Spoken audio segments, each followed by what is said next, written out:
Bonjour, bienvenue dans cette vidéo intitulée Application à l'économie, point mort.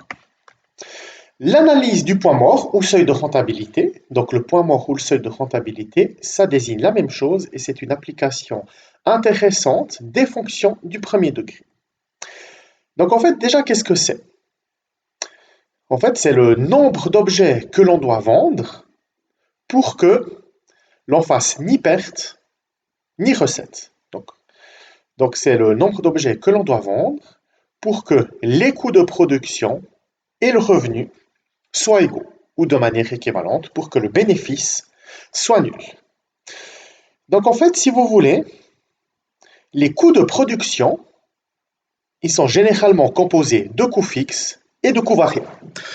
Parce que, imaginons que l'on recherche à fabriquer un objet, peu importe lequel. Déjà, il y a des coûts fixes. Qu'est-ce que c'est les coûts fixes? C'est peut-être le loyer, c'est peut-être la lumière, l'électricité, etc. Et les coûts variables, parce que en fait, c'est quoi? C'est des coûts qui dépendent du nombre d'objets que l'on fabrique. Parce que pour chaque objet qu'on fabrique, ça engendre des coûts.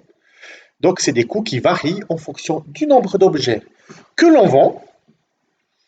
Et d'autre part, donc comme on l'a dit, les coûts variables, ils sont proportionnels à la quantité produite. Et d'autre part, le revenu, donc il est engendré par la vente de ces objets et il est proportionnel à la quantité vendue. Donc ça veut dire quoi? Ça veut dire que si on vend, je sais pas moi, des croissants, 2 francs pièce, le revenu, il sera proportionnel au nombre de croissants que l'on va vendre. Donc en fait, on peut illustrer la situation. Donc ici, vous avez en violet la droite qui représente le revenu. Puis comme on a dit, le revenu, c'est proportionnel au nombre d'objets que l'on vend. Donc c'est une fonction linéaire, donc qui passe par l'origine. Et la fonction des coûts, elle est constituée de coûts fixes. Donc si vous voulez, c'est l'ordonnée à l'origine, le h, et de coûts variables. Donc on a une droite, une fonction affine. L'intersection de ces deux droites, c'est ce qu'on appelle le point mort ou seuil de rentabilité. Donc c'est le nombre d'objets que l'on doit vendre pour que le revenu et les coûts soient égaux.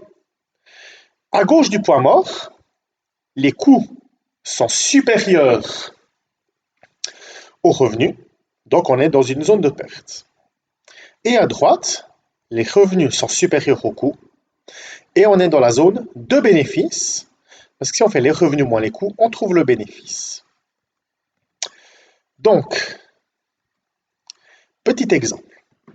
Un vendeur ambulant, il vend des roses qui ont des coûts fixes de 20 francs par jour. Il les achète 2 francs pièce et les revend 6 francs.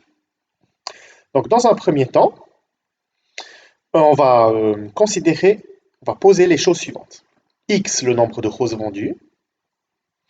Et puis à ce moment-là, les coûts de production, donc qui dépendent de X, sont donnés par 2X plus 20. Pourquoi? Parce que les coûts fixes, c'est 20. Donc il paye de toute façon 20 francs. Et comme il achète ces roses à 2 francs la pièce, donc il paye 2 francs par rose. Donc aux 20 francs, il faut rajouter 2 francs par rose, donc 2x. Donc les coûts, c'est 2x plus 20. Comme il vend ces roses 6 francs, le revenu, c'est 6x. Donc 6 fois le nombre de roses, donc 6x. Pour trouver le seuil de rentabilité, on va poser les coûts égale le revenu. Donc c'est-à-dire 2x plus 20 égale 6x. C'est une équation du premier degré toute simple. Donc on va passer les 2x de l'autre côté, divisé par 4, et on trouve x égale 5. Donc ça veut dire quoi? Que s'il vend 5 roses, les coûts et le revenu seront égaux. Donc les coûts de production pour 5 roses, il doit en acheter 5, donc il va dépenser 2 fois 5 plus 20, donc 30 francs. Et comme il les vend 6 francs, il va se faire un revenu de 30 francs. Donc ça veut dire quoi? Ça veut dire que son bénéfice sera nul, ni gain ni perte. S'il vend moins de 5 roses, il va perdre de l'argent parce que les coûts seront supérieurs aux revenus. Et s'il vend au moins 5 roses, donc il va faire un bénéfice parce que les coûts seront inférieurs aux revenus. Donc là, on peut illustrer la situation et on voit bien le point mort pour x égale 5, ce qui correspond à 5 francs, à 30 francs de revenus et de coûts. En dessous de 5 roses, on est dans la zone de perte et sinon dans la zone de bénéfice. Donc on voit par exemple pour 10 francs, les coûts seront de 40 francs et le revenu de 60, donc un bénéfice de 20 francs. Maintenant, on peut se poser la question suivante. Que se passe-t-il si maintenant, ce vendeur ambulant, il a la possibilité de les acheter 1 franc, mais que ce fournisseur il se trouve un peu plus loin et qu'il doit prendre pour cela un taxi, et que ce lui fera 10 francs de plus. Donc la situation est désormais la suivante. Donc on a toujours X le nombre de roses vendues. Et à ce moment-là, les coûts de production, donc c'est 30 francs de fixe plus 1 franc par rose, donc X plus 30. Et le revenu, donc il les vend toujours 6 francs, donc c'est toujours 6X. Donc on peut calculer le nouveau point mort en posant la nouvelle fonction des coûts égale le revenu. Donc X plus 30 égale 6X. Donc 30 égale 5X parce qu'on passe X à droite, on divise par 5. Et il devra vendre plus de 6 roses pour faire un profit. Donc le point mort, c'est à 6 roses. Mais maintenant, ce qu'on peut se demander, c'est entre les deux offres, laquelle va-t-il choisir? Donc on va encore poser les coûts, les mêmes coûts qu'avant, que dans la situation initiale, égale les nouveaux coûts. Donc 2x plus 20 égale x plus 30. Donc x plus 20 égale 30. Donc x égale 10. Donc, ça veut dire quoi? Ça veut dire que si le vendeur y pense vendre plus de 10 roses, il aura intérêt à opter pour ce nouveau fournisseur, sinon ce sera mieux de garder le fournisseur actuel. Donc, le fournisseur actuel en vert, le nouveau fournisseur actuel en rouge. Donc, avec l'ancien fournisseur, enfin le fournisseur actuel, on avait le point mort à 5, avec la nouvelle offre, il est à 6. Et puis, qu'est-ce qu'on voit? Qu'est-ce qu'on a fait? On a cherché l'intersection entre les deux coûts et on a vu qu'ils étaient égaux à 10.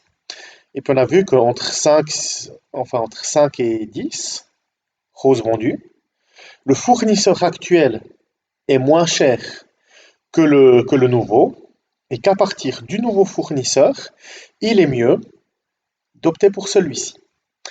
Donc, en résumé, entre 0 et 5 roses, de toute façon il fait une perte.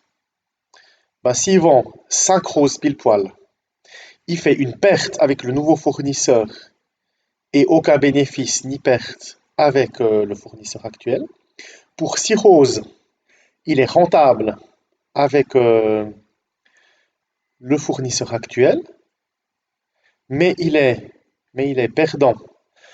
Ah, enfin, il est pas perdant, il a un bénéfice nul, donc il atteint le point mort avec la nouvelle offre. Entre 6 et 10 roses, donc il est gagnant avec les deux, mais les coûts sont inférieurs avec le fournisseur actuel, donc il fera un plus grand bénéfice en ayant le fournisseur actuel. À partir de 10 roses, enfin à 10 roses, ça revient au même, avec les deux offres. Mais à partir de 10 roses, il aura meilleur temps d'opter pour le nouveau fournisseur parce que les coûts avec ce nouveau seront inférieurs à ceux qu'avec le premier. Je vous remercie pour votre attention pour cette dernière vidéo du chapitre 5.